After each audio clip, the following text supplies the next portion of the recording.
We've already made great progress on this, Ian. Since 2015, we've achieved 45% reduction in our carbon emissions per order. But we've got to collaborate more. We're looking for different technologies, different ways of moving product, and actually increasing the number of last mile deliveries that are done by electric vans. So those are some of the areas that we are seeing as obstacles.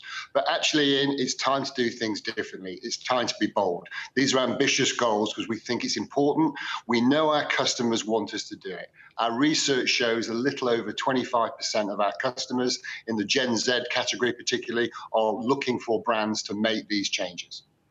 Do you worry then that were you not making these changes, they might take their business elsewhere? Is that an imperative?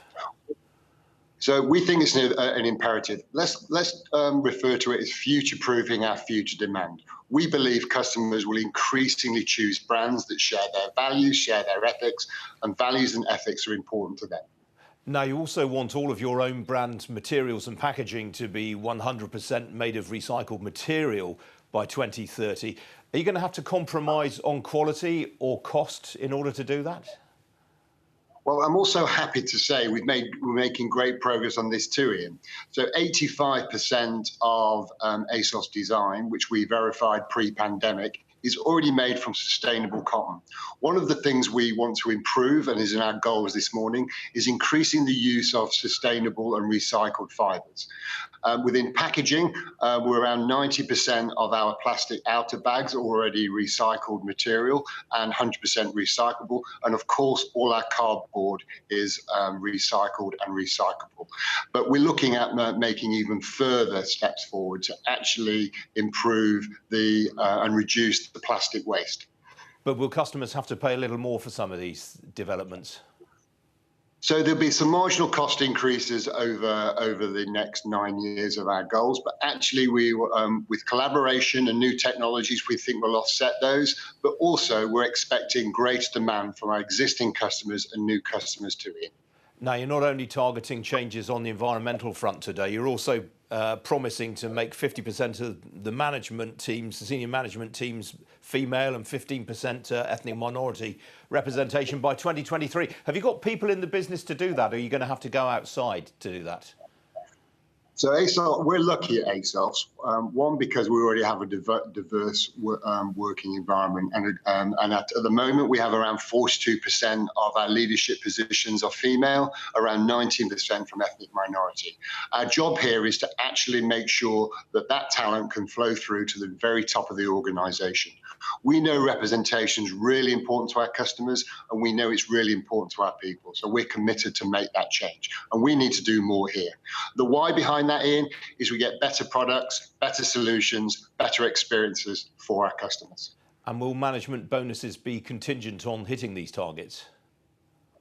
So my bonus and incentive package has already had an element of what we call fashion with integrity within it. And over the coming weeks, as we set up our new targets, we'll ensure that all management have an element of fashion with integrity goals within their incentive packages. And who will be auditing that? I mean, you're not going to be marking your own homework, presumably.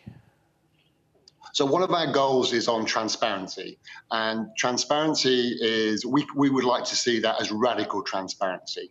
The radical transparency means commentators, customers, our people can actually hold us to account, and all those findings will be audited by the board and our external auditors as well. And sorry, I should also mention, we work with these goals in with some critical friends, so such as Anti-Slavery International, the Carbon Trust.